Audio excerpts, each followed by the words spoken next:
गुरुजी की बहुत ही प्यारी संगत है और बहुत ब्लेस्ड सत्संग है उनके।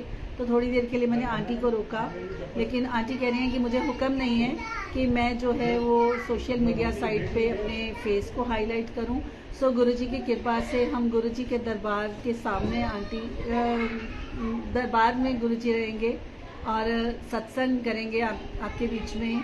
बहुत ही प्यारी संगत, गुरुजी की बहुत ही ब्लेस्ड संगत, बड़े मंदिर की सेवादार आंटी। आंटी आपका नाम क्या है? हाँ, नीलम आंटी। तो बहुत ही प्यारा सत्संग, आप सभी संगत जो है वो जुड़े। और उसके बाद गीतू आंटी, वान्या आंटी थोड़ा सा सत्संग करेंगी, फिर गुरुजी जो है वो गीतू आंटी की सेवा लेंगे। जय गुरुजी, जय गुरुजी। आओ आंटी।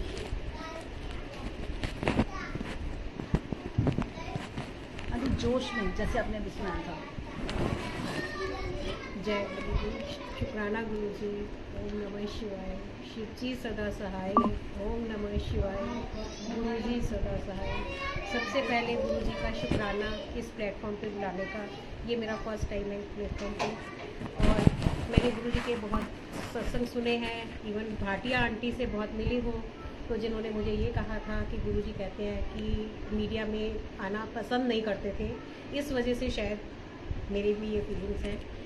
बाकी वॉइस में जो गुरुजी ने कहा था कि सत्संग सुनाने से भी सुनाने वाले का भी भला और सुनने वाले का भी भला। गुरुजी ने मेरे को 2012 में अपने साथ जोड़ा था। हम जोड़ने वाले तो बहुत देर से जुड़े हुए हैं, जोड़ा हुआ है, लेकिन वो एक टाइम तभी आता है जब हमारे कुछ कर्म कट जाते हैं, तब हम गुरुजी के सामने आ सकते हैं। 2012 में जब गुरुजी ने मुझे जोड़ा तो एक इस तरीके से जोड़ा कि मैं किसी अपनी, जिन्होंने भी, जिस आंटी ने मुझे जोड़ा था, मैं उनको मजाक करती थी कि जब फोन पे बात करती हो तो क्या बात करती हो, जय गुरुजी जय गुरुजी, क्या जय गुरुजी लगाई रखते हो हर समय। तो उस समय हम लोग एक इस तरीके से बात करें। जैसे ही उसके बाद मैं एक बार बोलती हूँ कि भी भाभी मेरे को बोलती है मेरी आंटी जो कि तुम जाओ एक बार मंदिर जाओ, वहाँ पे बहुत बड़ा शिवलिंग है, तब तुम्हें पता चलेगा कि गुरुजी क्या है। तो मैंने कहा अच्छा, मैंने तो छतरपुर में देखा है कि वहाँ तो शिवलिंग अंदर के एक तरफ है, बाहर तो कोई शिवलिंग नहीं है। बोले वहाँ नहीं है, वो बहुत और आगे जाकर है। तो मैं एक बार अपने अंकल को बिना बताए इस तरह से घर से निकल जाती हूँ और जाकर मेट्रो में जाती हूँ। जाने के बाद मुझे रास्ते में गुरुजी, जैसे छतरपुर मंदिर उतरती हूँ तो मेरे को गुरुजी की गाड़ियाँ दिखाई देती हैं, पर गुरुजी की मेरे से मेरे को कोई भी लिफ्ट नहीं मिलती मंदिर तक जाने की, क्योंकि गुरुजी की आज्ञा मुझे इस तरह से बुलाने की नहीं थी। तो गुरुजी ने मुझे एक 4 व्हीलर भेजा जिसके अंदर वो गुरुजी का आश्रम आवाज़ लगा रहे थे, जिसमें बहुत सारी और आंटियां भी बैठी थी। आई वॉज वेरी एक्साइटेड कि भी मैं वहाँ जाके मंदिर में जाऊंगी, क्या देखेगा, कैसे होगा, कैसे वहाँ प्रसाद चढ़ाना होगा। तो मेरे दिमाग में ये सब उधेड़-बुन चल रही थी। तो मैं दूसरी आंटी से पूछती हूँ कि आंटी जैसे ही मैं मंदिर में जाऊंगी मुझे आप बताइए प्रसाद कहाँ से लेना है, माथा कहाँ टेकना है, वहाँ पे कहाँ दरबार लगा होता है। तो वो बोली कि आप मेरे साथ चलते जाइए, लेकिन गुरु मंत्र जी का ये वाला जाप करते जाइए, ओम नमः शिवाय, शिव जी सदा सहाय, ओम नमः शिवाय, गुरु जी सदा सहाय। बट बोलिएगा मत, नहीं तो वहाँ पर सेवादार आपको गुस्सा करेंगे, ठीक है। इसी तरीके से हम लोग, जैसे गुरु जी ने बोला मैं गई। जैसे गुरु जी के दरबार में जाती हूँ संगत जी, दरबार में जाने के बाद क्या उनकी ऑरा है, क्या उनकी पॉजिटिविटी है, मेरे रोंगटे खड़े हो जाते हैं। मैं वहाँ बार बार आने के लिए, वहाँ उठने का मन नहीं करता। वो एक ऐसा टाइम था 2012 में, गुरुजी के दरबार में बैठने का मौका मिलता था, जो कि आज नहीं मिलता है। लेकिन मैं वहाँ बैठकर जैसे दरबार से बाहर निकलती हूँ तो लाइन लगी हुई है। तो उन दिनों में गुरुजी के स्वरूप भी बहुत कम लोगों को मिलते थे। कम लोगों का मतलब कि जब तक बटते थे, उसके बाद जब खत्म हो जाते थे फिर लोगों को नहीं मिलते थे, क्योंकि उन दिनों में लोगों के पास स्वरूप बहुत कम होते थे और हर संगत स्वरूप लेने के लिए लाइन में आती थी। तो मेरे को भी गुरु महाराज की ब्लेसिंग्स मिली। वही संगत मेरे पीछे भी थी, उसको स्वरूप नहीं मिल पाया।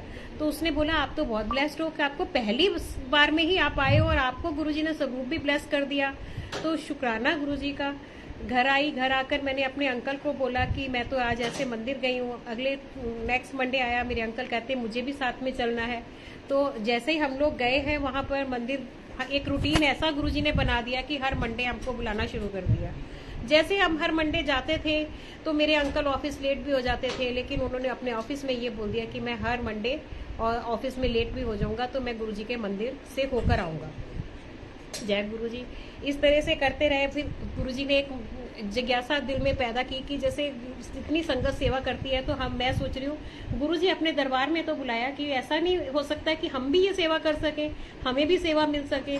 तो गुरुजी कोई मेरे को ऐसा मीडिएटर बना देते हैं, क्योंकि गुरुजी खुद तो सामने नहीं आते, लेकिन अपने सेवादार के थ्रू ही ये सब काम करवाते हैं। तो ऐसा कोई मेरे को संगत मिलती है जो कि मुझे आगे सेवा के लिए गुरु महाराज की आज्ञा हो गई, तो मेरे को जल प्रसाद पे गुरुजी ने सेवा दे दी। जैसे रोज से आती थी, सेवा करती थी, 2 घंटे 3 घंटे जितना गुरुजी की आज्ञा होती थी। एक दिन 15 मिनट के बाद मुझे सेवादार आके हाथ जोड़ के बोलते हैं, आंटी जी आप जाइए।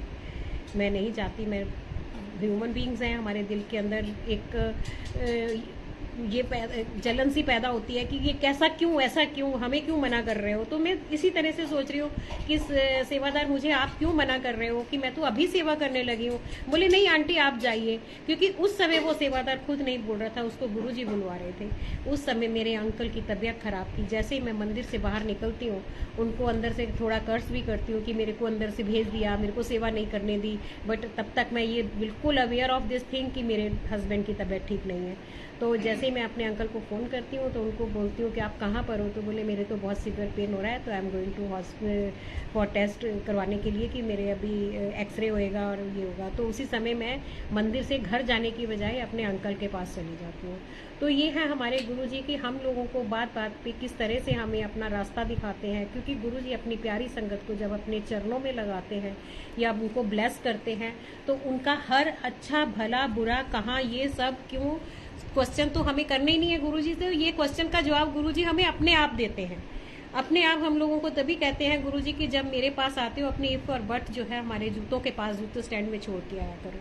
तो हमें कहाँ पर कितना क्या चाहिए ये हमें गुरुजी ने ही देना है। गुरुजी हमारे लिए जो अच्छा है हमें वो देते हैं, और हम कभी कभी ये सोचते हैं कि हमें ये क्यों नहीं मिला, वो क्यों मिल गया। पर वो हम ये नहीं जानते कि हमारे लिए जो अच्छा था गुरुजी ने हमें वो ही दिया है। तो हम लोगों को गुरुजी का बहुत शुक्रगुजार होना चाहिए। गुरुजी के इतने सत्संग दिए हैं, 2012 से लेके अब तक गुरुजी ने मुझे इतने सत्संग दिए हैं, पल पल मेरा सत्संग से जुड़ा हुआ है। गुरु महाराज अमृत वेला भी करवाते हैं। अमृत वेला गुरुजी ने वैसे करने के लिए मना किया है। गुरुजी ने ये नहीं कहा, गुरुजी ने ये कहा है कि अमृत वेला वो है जिस समय तुम अपना पाठ कर लेते हो, जिस समय तुम मंत्र जाप कर लेते हो, जिस टाइम भी तुम गुरु महाराज को याद करते हो, वही हमारा अमृत वेला है। लेकिन अमृत वेला सुबह उठ के अगर हम गुरुजी से जुड़ना चाहते हैं, गुरुजी से बात करना चाहते हैं, गुरुजी को अपने अंदर उतारना चाहते हैं, तो उसके लिए ये टाइम एक पीसफुल टाइम जो होता है जिसके साथ हम गुरुजी से जुड़ सकते हैं। तो गुरुजी ने और बहुत मेरे को सत्संग दिए हैं। मेरे अंकल की लाइफ बख्शी है। वो एक बार, अभी मेरे बच्चे बाहर रहते हैं, मैं बच्चों के पास जाने से पहले सुबह मेरे हस्बैंड उठते हैं, रात को सेवा करके आते हैं मंदिर से, सत्संग से सेवा करके आते हैं। रात के 10-11 बजे हम घर आए, बिल्कुल नॉर्मल थे। सुबह उठते हैं, सुबह उठते ही मुझे कहते हैं आज मुझे चाय मत दे। मैंने कहा चाय ना देने का क्या मतलब है, क्योंकि हमें उसी दिन सेवा के लिए जाना था, सुबह 6 बजे घर से निकलना था। जैसे ही मेरे अंकल आके बोलते हैं कि मुझे चाय मत दे और वहीं पे लेट जाते हैं, मैं उनका बीपी देखती हूँ, बीपी उनका नीचे का 113-14 हो चुका था, तो ऊपर का बीपी भी इनका बहुत हाई था। इमीडिएटली उनको इतनी ज़्यादा बीपी ज़्यादा तेज़ हो गया कि एकदम उल्टा सीधा बोलने लग गए और उनके ब्रेन में क्लॉट आ गया। ब्रेन में क्लॉट आने से उनकी मेमोरी चली गई। इमीडिएटली नीचे लेट जाते हैं, बोलते हैं कि मैं बस जा रहा हूँ, गुरुजी के पास जा रहा हूँ, बस मेरा टाइम आ गया। इस तरह से कह के जैसे ही मेरे अंकल बोलने लगते हैं, मैंने आस पड़ोस सब लोगों को बुलाया। कोई एम्बुलेंस बुलाने के लिए गया, बोले नहीं आंटी एम्बुलेंस बुलाएंगे तो देर लग जाएगी, लेकिन हम लेके आ जाते हैं। इतने में हमने 4-5 लोगों ने मेरे अंकल को उठाया। जैसे उठाया हम लोगों ने, तो वो उठा नहीं पा रहे थे हम, उनकी बॉडी इतनी भारी हो जा रही थी कि हम लोग उठा नहीं पा रहे थे। बहुत मुश्किल से हमने उठाकर उनको एक गार्डन चेयर के ऊपर अधलेटे से कर दिया। जैसे अधलेटे से कर दिया, घसीट के हम उनकी, मैं 17 फ्लोर पे रहती हूँ, तो उनको चेयर हम घसीट के लिफ्ट के अंदर ले गए। जैसे लिफ्ट से नीचे उतरे हैं, नो पार्किंग एरिया के अंदर, बिल्कुल लिफ्ट के पास एक ब्लैक कलर की गाड़ी खड़ी है, उस पर कौन बैठा है हम नहीं जानते। उसने दरवाजा खोला, मेरे अंकल को बीच में बिठाया। अगर हमारे ही टावर का कोई था तो वो हमसे ये पूछता कि इनको क्या हो गया, पर उसने कुछ नहीं बोला, हमको सीधा गाड़ी से हॉस्पिटल में उतारा और वो वापस कहाँ चले गए, कोई उनसे किसी को पूछने का मौका ही नहीं मिला, किसी ने देखा ही नहीं कि वो को छोड़ के कहाँ चले गए, उन्होंने ये भी नहीं पूछा। तो इट मीन वो कौन थे, वो मेरे गुरुजी थे। क्योंकि अगर हम उस टाइम अगर मेरे अंकल को ले जाने के लिए हम 15 मिनट भी लेरी कर देते तो उस समय उनको ब्रेन हेमरेज और पैरालाइटिक दोनों अटैक हो जाते, क्योंकि इतना ज़बरदस्त उनका बीपी हाई और ब्रेन में क्लॉटिंग उनकी आ गई थी। जिस तरह से उनकी मेमोरी भी चली गई थी और non stop he was talking talking talking, बिल्कुल बहुत ज़्यादा बात कर रहे थे। तो इस यहाँ तक था कि डॉक्टरों ने मेरे से साइन करवा लिए थे कि अगर इनके हाथ पैर भी हमें MRI करने के लिए बांधने पड़ेंगे तो आप हमको साइन करके दीजिए। Literally I was crying, then somebody's give me कि एक सबूत ले जाके गुरुजी का उनके तकिए के नीचे रख दो मन। तो मैंने बोला गुरुजी अगर आज सेवा के लिए आपने बुलाया था और कल रात को सेवा करके आए हैं, अगर आपके ये इतना भगत है तो क्यों आप मैं स्वरूप के अंदर क्यों लेके जाऊंगी गुरुजी, आपको तो खुद ही वहां पर जाना है। ICU में 4 दिन गुरुजी ने रखा। 4-5 दिन के बाद जब वो घर आए, आज गुरु महाराज ने इतने अच्छे से वो फिर से सेवादार बनाया हुआ है। सब हर सॉरी संगत, उनको सब सत्संग में सेवा भी मिलती है, वो गुरुजी ही करवाते हैं, गुरुजी करवाने वाले हैं और ये गुरुजी ने ही उनको दूसरी लाइफ बख्शी है। तो वह बहुत शुक्राना, अनंतम शुक्राना, कोटि कोटि शुक्राना, लाख लाख शुक्राना, जो दिया उसका भी शुक्राना, जो नहीं दिया उसका भी शुक्राना, जो दे के ले लिया गुरुजी वो भी शुक्राना, क्योंकि वो भी हमारे लिए कोई ना कोई आपने भलाई ही सोची थी। इसीलिए गुरुजी आपका बहुत बहुत शुक्राना, अनंतम शुक्राना। जय गुरुजी, शुक्राना गुरुजी।